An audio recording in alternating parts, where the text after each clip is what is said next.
This is a much more realistic de-ashi that you might see in actual competition or actual Handori. And that's why we buy these videos, right? So we can throw our friends. So, about righty versus righty, I'm going to circle toward my opponent as if I'm doing an de-ashi-barai, right?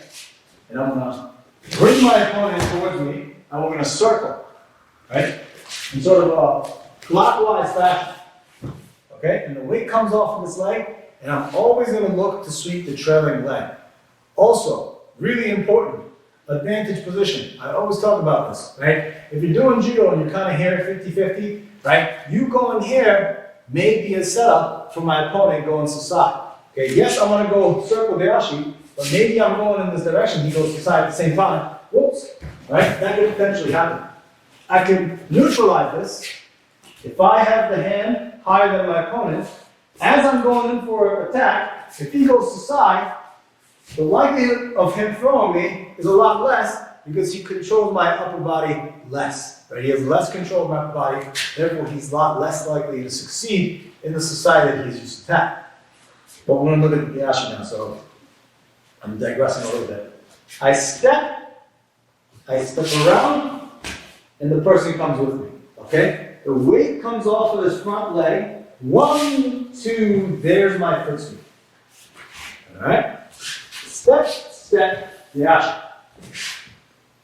1, 2, Footsweep. Okay? Right now, not going anywhere. Step, weight comes off of this leg, there's my timing for that Footsweep.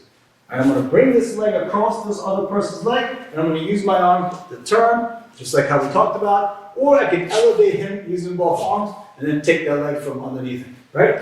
So I'm going to do a nice simple de-ashi with using this sort of a finish. 1, 2, de-ashi. Right? Simple de-ashi. So I can elevate my opponent using my arms and go for sort of a de-ashi-barai, where I knock out both of the legs out from underneath. Boom. Keep both.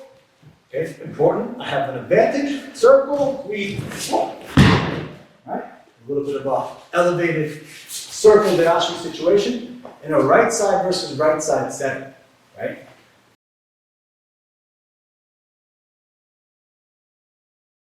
Circle de-ashi, right versus left now, okay? Very, very similar idea. We're going to talk a little bit about advantages again, right? Inside configuration, outside configuration, sleeve and sleeve, no advantages here. I have an advantage here now. Okay, I have a strong post, right? A nice little frame here. I can post on the chin, right? I can bring my elbow in the game. Position of his arm is a little bit compromised. I have a nice post, so I can easily bring and push and pull. Now I have a better position for him, right? Same idea. I want to step around and create this circular movement so the trail leg de-ashi is available to me. But if I don't have an advantage, let's just say 0 advantages here. He's holding on tight, and he has my shoulder turned. If I step around him to circle him, right, he's going to blast Uchimani, right? I'm climbing onto this hip throw, right? So go ahead, turn the right? It's not going to be good for me at all, right? It's going to cause a lot of trouble for me. So it's very, very important that I'm winning this battle first here. Battle 1, battle 2, shoulder turn, okay? Now I can step, circle, and then there's my Footsweep to the back leg, right? The trailing leg, always the trailing leg, right? One more time, advantage, step, circle, de-ashi. Right? It's important to note when you're going for de-ashi that you don't commit yourself and take yourself off the center axis, because if I lose my balance, I need to take my foot and catch myself. Okay? I need to bring the leg across as far as I can without committing and throwing my body down to the side. The goal is to take his balance while keeping my balance. Right? If that sort of equation gets skewed or destructed, then the technique is not there anymore. Right? Because I need to use my other leg to stand upright.